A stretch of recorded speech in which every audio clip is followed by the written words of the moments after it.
We are not doctors. Nothing in this podcast should be taken as medical advice. Consult your physician before starting any workout routine. This is the Martial Heart Podcast.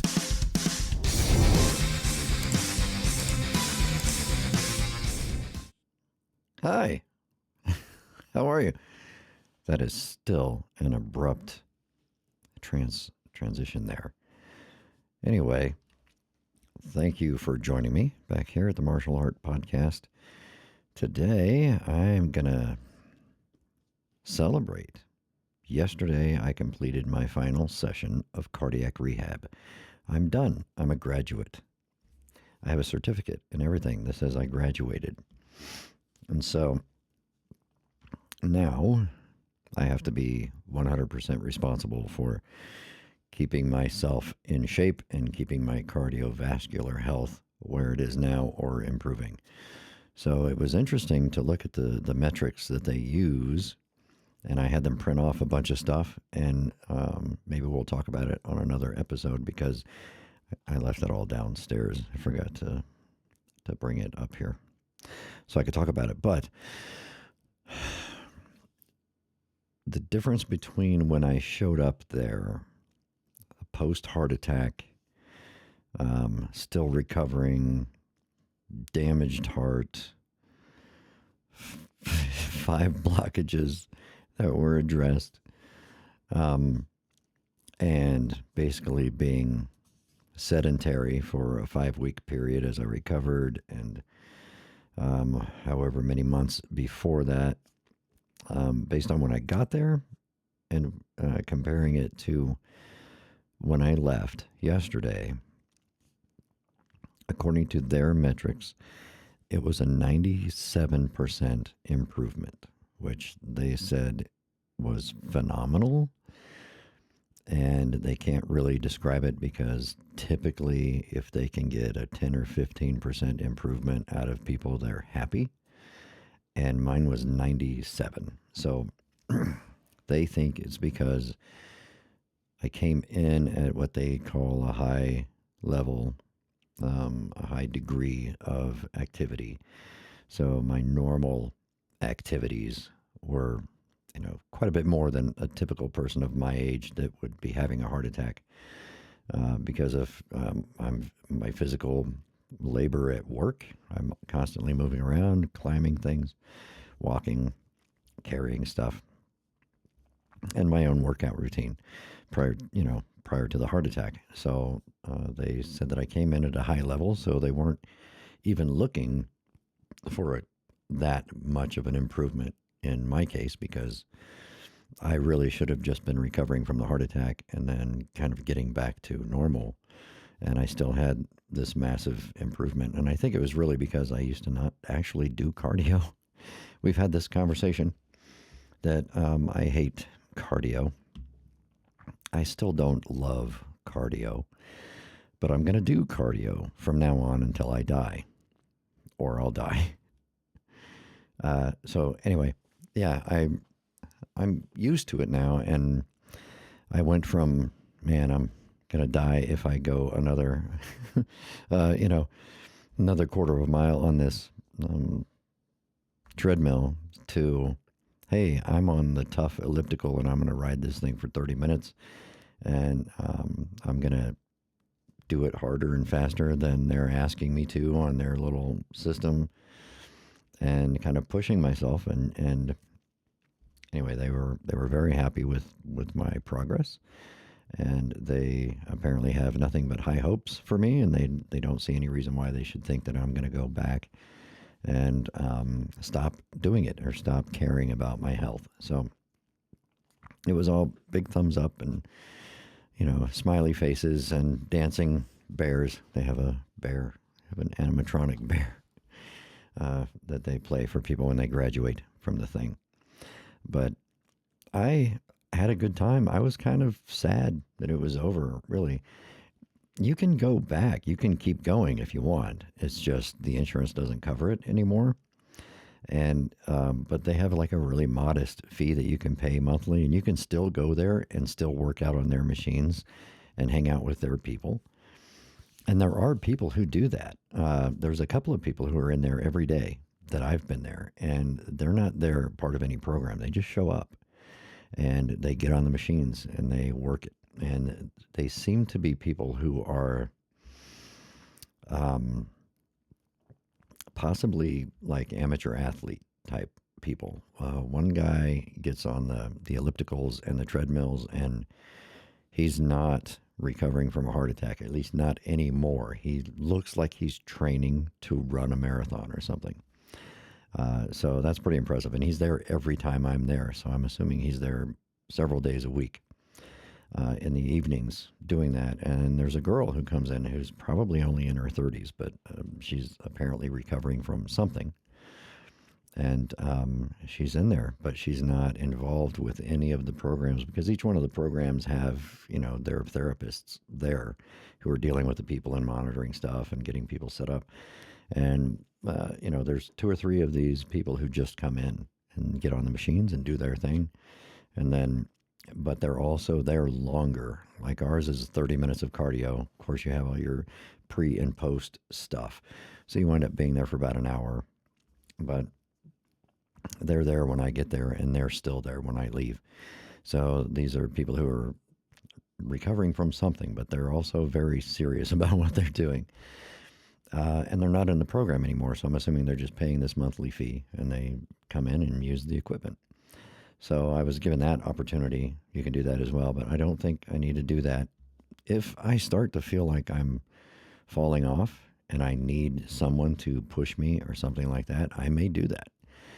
It might be something that I have to do sometime down the road. I don't really think so, but it's good to know that that option is there, that I can have the opportunity to go back and kind of be supervised in what I'm doing. But I have a treadmill, I have a rower, I have an exercise bike, I have a compact elliptical, I have a weight machine. I have everything I need at home to work out. And if nothing else, I can go jog up and down the road. And, so there isn't really a reason for me to go to a gym to get this done. But you never know if it's a matter of, can you keep yourself motivated, and do you need someone else there to look at you so that you feel it? You know what I mean? When someone's looking at you going, are you really working as hard as you could be right now? If you don't go to the gym and stuff a lot, there is some benefit to being there with other people. You can be, inspired by other people. You can be spurred on by other people because you're seeing how hard they're working, and it might, influence you into working harder. Or you might encounter someone who's in a much better shape than you are, and it inspires you to work harder because you want to be at their level. So there are benefits to working out with other people, to going places where there are other people working out. But for some reason, I've always kind of been a solitary exercise person. I usually did it by myself. And when I did go to a gym, I still did it by myself. I would just go to the gym, ignore everybody, eyes on the prize, stay focused, go do my thing, stick to my routine, hit my numbers, do what I'm supposed to do, and then get out. And so, I don't know, it's, I don't think I'll have to do that, but it's good to know that it's there if I need to. And a friend also offered to be my accountability partner. And he has the same issues that I have, and he has volunteered himself to put us together and, keep each other on track, check on each other, whether it's going to be a daily thing or a weekly thing, however it works out to be. But it's going to be we can help each other, stay on track by asking, hey, did you take your meds today? Were you on the treadmill today, or did you eat the pizza? So it's, I think that's going to be a great benefit too, to know that there's, someone else out there who's going through the same thing. And so you're not alone. And I think that's a thing that really, I don't know, it struck me as odd. The other people in the rehab with me, they had this like support structure, and it's really interesting because and I know it sounds weird, but I've always kind of been a loner kind of person. I don't have this entourage of people.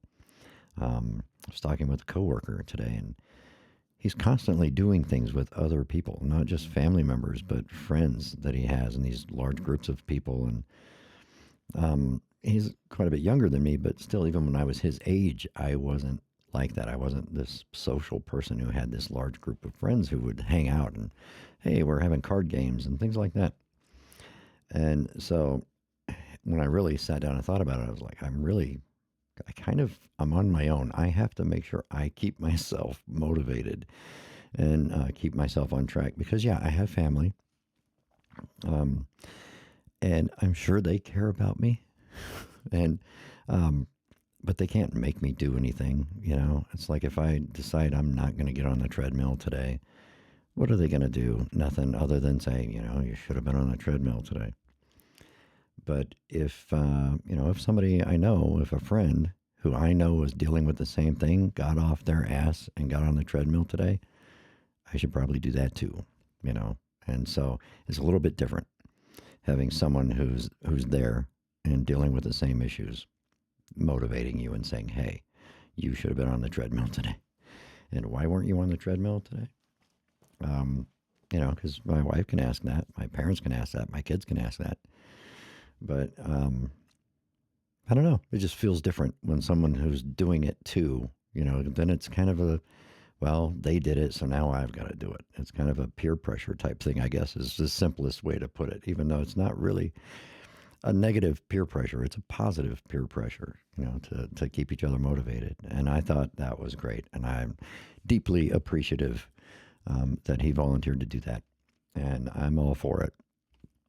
And if I forget and don't message and check on you, then call me on the carpet about it, because I sometimes get wrapped up in what I'm doing, and I'm going to put it in my phone to actually set an alarm so that I can remember, because I have a terrible memory, and I forget to do all sorts of stuff every day, and I have to set alarms now, and literally alarms that will say, take your medicine.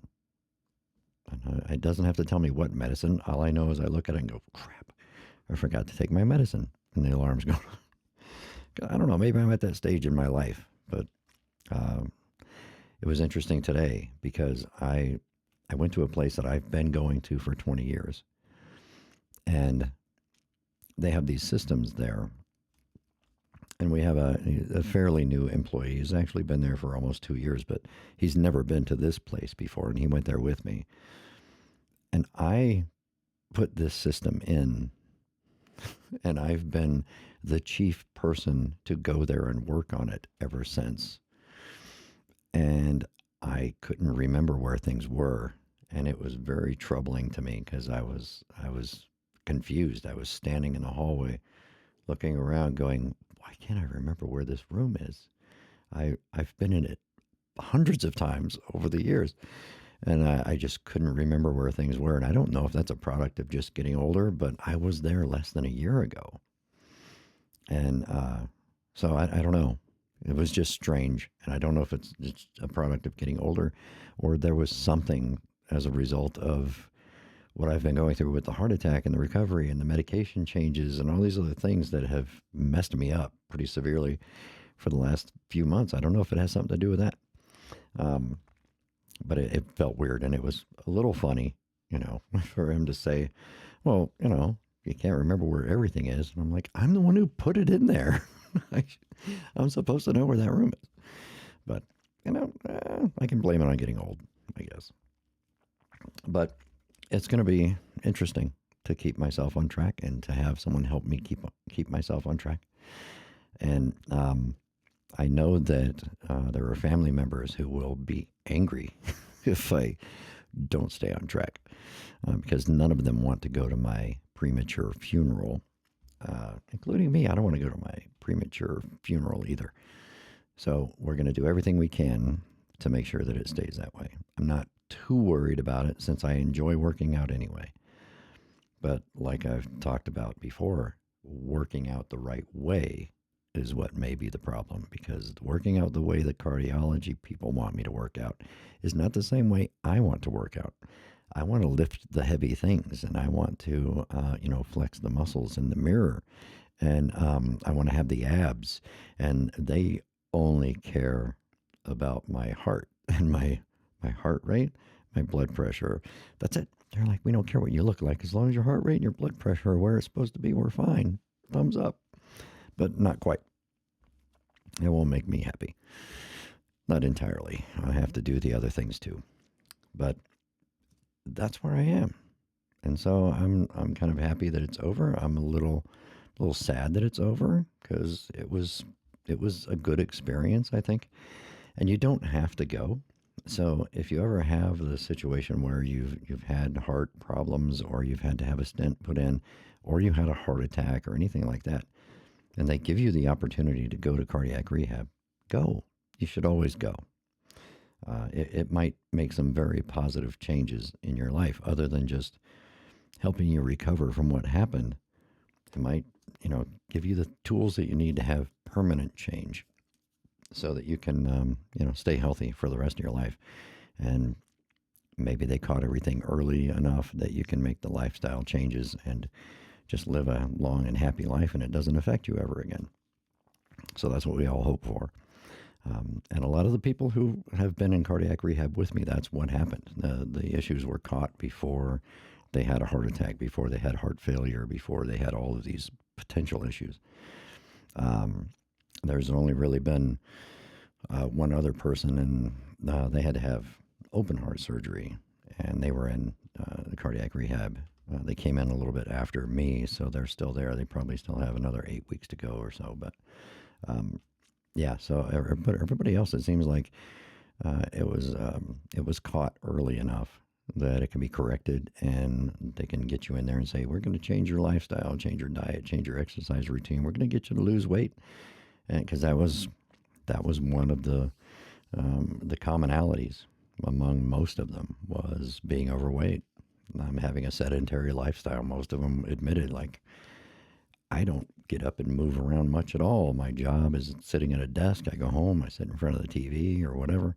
And they don't, they weren't exercising regularly. They were overweight. They were out of shape. Cardiovascular health was bad. And so this was a huge wake-up call, and it might change their life forever, for the better. So, like I always say, get off your ass, get on the treadmill, do something, get some form of exercise. Try to keep yourself as healthy as possible so you don't have to go through these things. And no, it doesn't always work. I exercised my entire life. I kept myself in shape for almost my entire life. There were a couple of periods in there where I got lazy and let myself get dumpy or whatever. But after I looked in the mirror enough times and got angry, I was like, no. I have to get back to the gym. So staying healthy and staying strong and all of those things was always important to me. So it didn't stop me from having a heart attack, apparently. But it may have helped me survive a heart attack. Who knows? But do something. Just make an effort. And you'll feel better about it. And the people around you will feel better about it too. So take an interest in your longevity for their sake, if for nothing else, because they want you around for as long as possible. And you should want to be around for as long as possible. If you don't, well, then you have other issues that you need to work out that probably can't be handled on a treadmill. So you need to get your ass in therapy too. Maybe you should do that. Not giving advice. Yes, I am giving advice all the time. So that's it. That's not the end of the podcast, though. I'm going to keep doing this. I'm going to keep talking to people about it. I'm going to go back to some of my other routines. I'm still, vacillating between where do I go first? Do I go back to karate first? Do I go back to jujitsu first? If you have an idea, if you have a vote, just, tell me what you think I should do, what you think would be best. I know cardiovascularly, karate would be more in line with keeping that up. So I don't know. Go back to karate first so that I get back in that routine and maintain the cardiovascular parts, or go back into jiu-jitsu so I can choke people because I have a lot of rage built up in me. I don't know. We'll decide. We'll figure it out. But I will keep you posted, and you'll go with me. I'm going to film some of these things so that people can see that I actually did go back and did stuff. And for all the people in jiu-jitsu class and karate class and my coaches and my friends in there, all of them who have contacted me and had this outpouring of, love, and that never happened. That's what I was going to say, is none of it happened. None of them. Apparently I'm not missed. So I'm sure that's not true, but people don't interact with each other very much anymore. That's you walk away from people, or people aren't there for a while, and everybody just sort of drifts apart. And I think that's a product of the type of society we live in today, where everything's done over the internet and in text messages, and people just don't have that connection where they're like, where is he? He should be here right now. What's going on? So yeah, it's just kind of disappointing. Nobody bothered to call or text and say, where are you, dude? What's going on? Some of them follow my page on Facebook, so they know what I've been through, and they've interacted with me on comments on there. So it wasn't everybody, but I don't know if everybody is just, they don't miss me because maybe I'm a nuisance, with my Kimuras and my chokes. But I would think they miss choking me. I would think I would, because I would choke me if I could. So anyway, I'll have to figure that out. Karate or jiu-jitsu first. Eventually it's going to be both, but I have to go slow. I have to re-enter my old ways slowly, and that's what I think I'm going to do at first. I'm going to pick one, and I'm going to go 1 day a week for a while until I know that my heart and the rest of me can handle it, and that it's not putting too much strain on me and all that. I have to monitor my heart rate and do all the things that everyone wants me to do to make sure that I stay alive, because I think that's the goal, I guess. So that's it for that. The other podcasts I'm still doing the podcast about conspiracy theories and stuff. I'm going to be doing a lot more of that too, because there is no shortage of those things happening, or at least people's ideas about them going on. 2024 was a great year for that, and I'm sure 2025 isn't going to be any different. I think it seems to be getting worse. But the other short series that I'm doing on audio stuff, where I said that I had found my forever microphone, and this one, the Rode Procaster, this beautiful Vanna White-ish, display of a microphone. The one that picks up that frequency of interference in my house. I got another one, a different microphone. I took a chance, and I tried a different microphone. And this microphone seems to be immune to that frequency interference. It doesn't pick it up. So my amazing forever microphone might be getting replaced by this, probably also not a forever microphone until I find the next one that I'm like, I have to have that one. So anyway, that's why I call it the Audio Trials and eBay store, because that's what it's turning out to be. Hey, I have a 100% positive rating on eBay, I'll have you know, after dozens of sales and interactions with people, because I'm a nice guy. People love me there. I think it's because if you pay me, I ship it. I'll walk down to the post office right then and stick it in there. But if you don't pay me, I'll cancel the order if I don't get paid within 48 hours. Because that's the way I am. Hey, if you don't pay me, I'm not going to deal with you anymore. Then I block you. Because I'm in business for a reason. It's not a business. I'm just selling off old stuff. Or stuff that I bought and didn't need. So this is also a Rode microphone. It's called the Rode Broadcaster. And if you're interested, hop on over and watch the Audio Trials one, because I'll probably do a brief explanation of it and an episode of it on or something. So anyway, If you're into that stuff, hang out over there. Come see me on the conspiracy thing. And I will talk to everyone soon. Please take care of yourselves. And I don't know if you can still hear me.